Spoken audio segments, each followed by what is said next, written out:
이제 수익률이 거의 6억, 뭐 6억 좀 넘었던 것 같아요. 10억까지는 안 됐었는데 일상생활이 없어졌죠.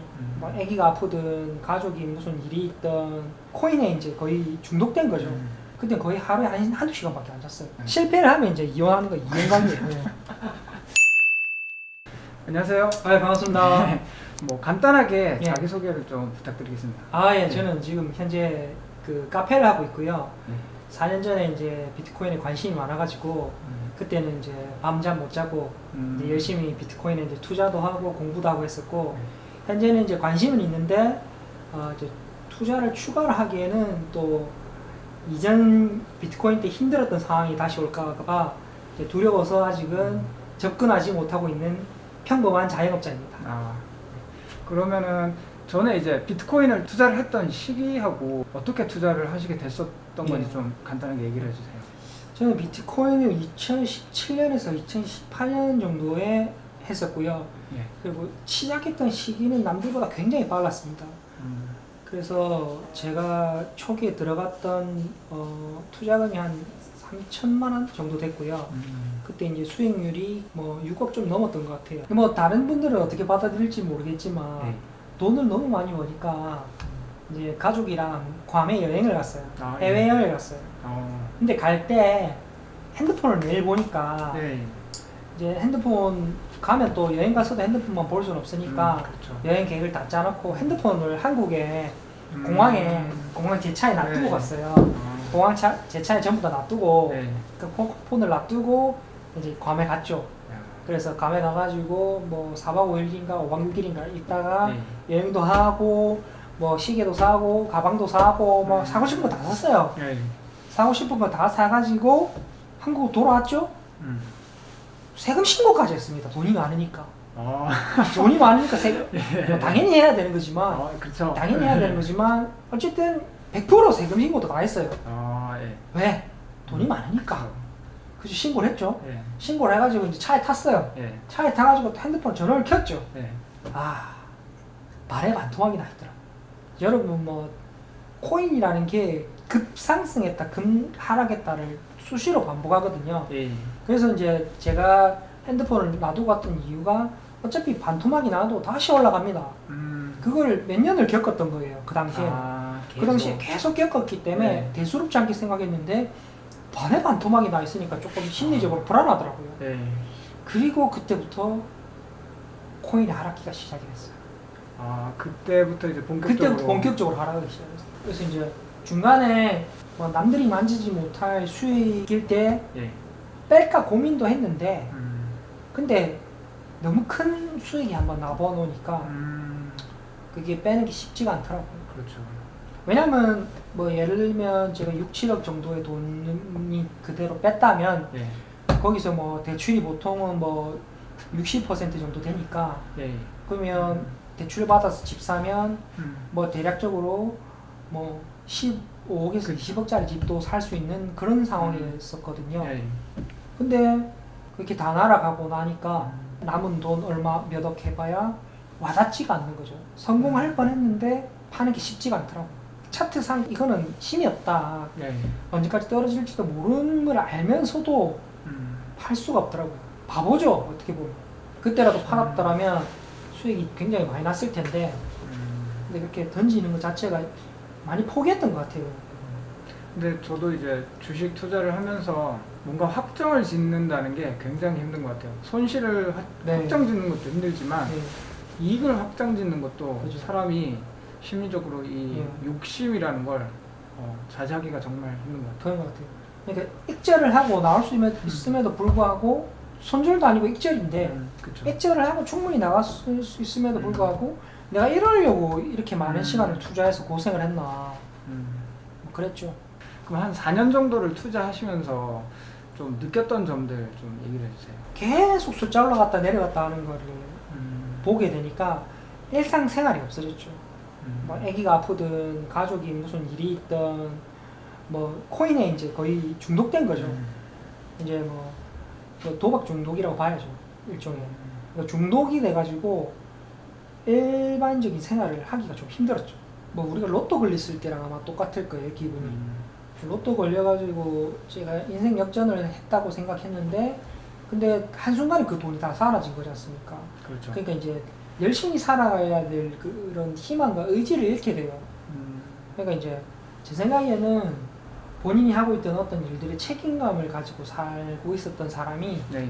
뭐 그런 도박이나 뭐 비트코인 같은 그런 걸 시작해가지고 잘못 투자를 하게 된다면 네. 제가 도박으로 표현한 이유가 그 가치를 모르고 그냥 막 투자를 하게 되면 그게 도박이잖아요. 투기잖아요. 그렇죠. 투기. 네. 투자냐 투기자는 한 끗 차이인데 네. 저는 투자를 했던 게 아니라 투기를 했던 것 같아요. 지금 생각해보면.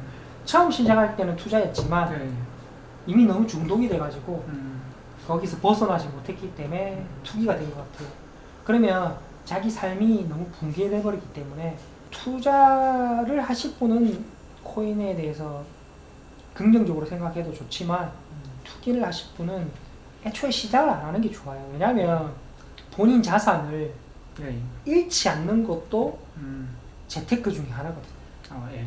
네, 그러니까 잃지 않고 자산을 늘리기 위해서 투자를 했는데 잃으면 투자했니만 못할 수도 있거든요. 무조건 물론 경험은 생기겠지만 네.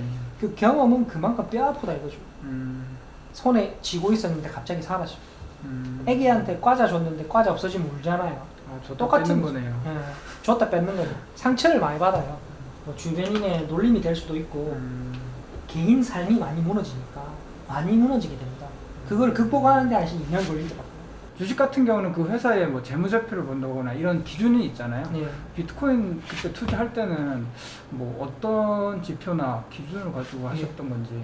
이게 이제 우리가 비트코인이라 하면 지금 이 유튜브를 보고 계신 분들이 모를까봐 설명을 해드리는데 네. 비트코인은 이제 우리가 가지고 있는 알고 있는 코인 중에 제일 시가총액이 큰 걸 비트코인이라고요. 네. 그 비트코인을 제외한 나머지들을 알트코인이라고 합니다. 네. 제가 이거를 설명하는 이유가 우리가 기본적으로 주식을 할 때는 재무제표를 본다든지 뭐 PER이 얼마인지 그런 걸 네. 보는데 근데 비트코인은 이게 발전해 나가고 있어요. 그 플랫폼 자체가. 네. 그 플랫폼이 발전해 나가고 있기 때문에 계속 개발되는 그 디벨로핑되는 그런 뭐랄까 재료 같은 거죠. 네. 이제 이런 코인이 상장이 될 거고 그리고 상장이 돼서 이런 코인이 어떤 발전이 될 거라는 그런 내용들이 지표가 나와요. 그걸 저는 그걸 보고 이 코인이 뭐 1년 뒤에는 혹은 뭐 한 달 뒤에는 이런 발전성이 있을 거니까 혹은 어떤 업체와 협의를 한다든지 그런 게 있을 거니까 시간에 맞춰서 코인이 상승장을 탈 거라고 생각했던 거죠. 그러니까 주식도 마찬가지예요. 주식도 좋은 소식이 있으면 그게 재료가 나와요. 그걸 재료라고 하는데 또 나쁜 소식이 있으면 또 퍼드라고 나쁜 소식을 퍼뜨리는 거죠. 공포감에 질리도록. 그래서 코인도 마찬가지예요. 좋은 소식도 퍼뜨리고 나쁜 소식도 퍼뜨리거든요. 그러니까 저는 항상 재료를 많이 찾아봤어요. 저는 차트를 보고 거래하지 않았어요. 왜냐하면 저는 단타를 이렇게 지향하지도 않았을 뿐더러 단타를 할 수 있는 만한 능력이 없었거든요. 그래서 저는 항상 소식을 많이 찾아봤어요. 비트코인 관련 소식을 국내외로 많이 찾아봤어요. 그럼 당시에는 뭐라 해야지 이런 단타나 단기 수익이 아니라 진짜 장기적으로 좀 같이 투자를 하신 거네요. 지금도 투자 많이 하시는 거죠? 네, 투자 많이 합니다. 비트코인으로 망하고 나서 솔직히 이렇게 막 투자하기 힘든데 어떻게 공부하고 어떻게 시작하신 거예요? 한번 실패를 하고 나니까 그때 부자들 많이 만났던 것 같아요. 왜 어떤 부동산을 샀는지 왜 이 주식을 샀는지 부자들을 많이 만나서 왜 부자가 되셨습니까? 라고 많이 물어봤던 것 같아요. 굉장히 많은 사람들을 만나서 어떻게 부자가 됐습니까? 라고 똑같이 질문했어요. 그렇게 질문을 하니까 다들 100이면 100 굉장히 긍정적으로 돈 자랑이 아니고 긍정적으로 얘기를 해줘요. 뭐 예를 들면 부동산을 처음 시작했는데 뭐 실패를 해서 다시 공부를 해서 더 좋은 부동산을 볼 수 있는 시각을 가지게 됐다. 그런 식으로 설명을 해줬어요. 그러니까 왜 자기가 이렇게까지 클 수 있게 됐는지를 저한테 설명을 해줬어요. 그래서 저도 부동산에 관심을 많이 가졌던 것 같아요. 근데 그렇게 뭐라 해야지 이제 돈이 있거나 이제 여유가 있으신 분이 굳이 만나서 이런 얘기를 해줄 이유가 없잖아요. 어떻게 뭐 그런 노하우가 있나요? 전화해서 한번 뵙고 싶다고 얘기했죠. 그러면 보통 잘 안 만나주잖아요. 설득을 해야죠. 설득을. 안녕하십니까. 저는 어디 사는 누구누구누구입니다. 제가 이렇게 해가지고 인생의 고배를 맞았는데 뭐 좀 도움이 필요한 것 같아서 한번 찾아뵙고 싶습니다. 맛있는 저녁 정확하게 이제 얘기를 해야 돼요. 어디에 어떤 맛있는 게 있는데 거기가 기가 막힙니다. 저하고 저녁 식사 한 끼 부탁드립니다. 그렇죠. 이제 떡볶이집이 기가 막히는데 여기서 저랑 식사 꼭 한 끼 부탁드립니다. 좀 재밌게 설명을 해드려야죠. 아무리 바빠도 시간이 한 번씩은 나십니다. 그러면 만나서 그렇죠. 이제 저는 어떻게 사는 누구누구인데 현재 자산이 얼마다. 저도 부자가 되고 싶다. 어떻게 했으면 좋겠느냐. 그럼 굉장히 다들 긍정적으로 얘기를 해줘요. 너 실패하라고 뭐 오피스텔 사라, 맨션 사라 이런 사람 아무도 없어요. 실패하지 않도록 조언을 다 해줍니다. 다 똑같아요, 진짜. 그러면은 뭐 무슨 약간 뭐 멘탈적인 부분도 있지만 실제 막 정보를 주거나 이러신 분도 계시는 거네. 뭐 그렇죠. 그러니까 긍정적으로 얘기를 많이 해줘요.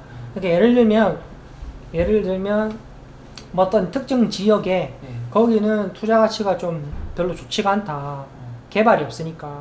개발 호재가 아까 말한 제가 재료라고 얘기했잖아요. 재료처럼 개발 호재가 있어야 되는데 호재가 없으니까 여기 말고 여기를 투자하는 게 어떻겠냐. 특별히 찍어서 얘기하진 않지만 어떤 크게는 분류를 해줘요. 대분류를 해줘요. 그럼 제가 대분류를 듣고 이제 다음에 기회가 되면 소분류해서 여기 어떻습니까? 라고 물어보죠. 그럼 거기서 이제 괜찮은 것 같아요. 그러면 괜찮은 거고 글쎄라고 하면 별로겠죠. 그러면 돈 많으신 분들한테 얘기 들은 것 중에 좀 얘기해 주실 수 있는 꿀팁 같은 거 있나요? 배우자와 상의하지 마라는 말이 많았어요. 왜냐하면 당연히 상의를 해야 될 부분인데 배우자와 의견을 맞기가 어려워요. 그럼 의견을 맞추다 보면 이제 열차가 떠나가는 거죠. 타이밍을 놓치니까. 물론 그건 성공을 해야 됩니다. 실패를 하면 이제 이혼하는 거 이혼관계예요. 어쨌든 대부분이 얘기하는 게 긍정적으로 시각을 가지고 보고 뭐든지 긍정적으로 보고 부정적으로 사회를 보지 마라 그랬어요. 자기가 역시나 실패하거나 하더라도 뭐 주식이 떨어지면 물타기 하면 되고 부동산이 떨어지면 다시 올라갈 거 가능성이 있는지를 찾아보면 되고 그게 아니면 다 손절하면 되고. 일단은 생각에 여유가 있고 긍정적인. 긍정적으로 해요. 다들 좀 여유가 있으시고 다들 긍정적으로 얘기해 주셨어요. 지금 이제 막 비트코인을 하려고 하시는 초보분들이나 아니면 계속 하시는 분들한테 하시고 싶은 얘기 있으신가요? 저는 계속 반복해서 얘기했지만 비트코인에 대한 상징성은 절대 사라지지 않을 거라고 봐요. 블록체인 기술이 계속 발달하고 이더리움은 스마트 컨트랙트도 가지고 있고 어쨌든 이더리움을 이용해가지고 어떤 플랫폼을 계속 만들어 나가야 된단 말이에요. 그래서 상징성을 가지고 있는 비트코인과 이더리움을 자기 자산에서 일부를 투자해보는 건 괜찮다고 봐요. 왜냐면 뭐 투자하는 건 본인이 이제 선택하는 거겠지만 공부를 좀 해보시고 자기 자산의 일부를 한번 적립식으로 투자를 하시든지 아니면 이제 소액을 넣어놓고 몇 년이든 몇십 년이든 한번 기다려 보시는 건 괜찮은 것 같아요. 그럼 이제 자산의 일부를 단기적이지 않고 좀 장기적으로 가치를 보고 투자하는 건 좋지만 좀 지금 뭐 급등을 바라고 이렇게 투자하는 건 굉장히 위험하다 이런 얘기신 거죠? 오늘 이렇게 시간 내주셔가지고 이렇게 좋은 얘기 많이 해주셔서 정말 감사합니다. 감사합니다. 고맙습니다.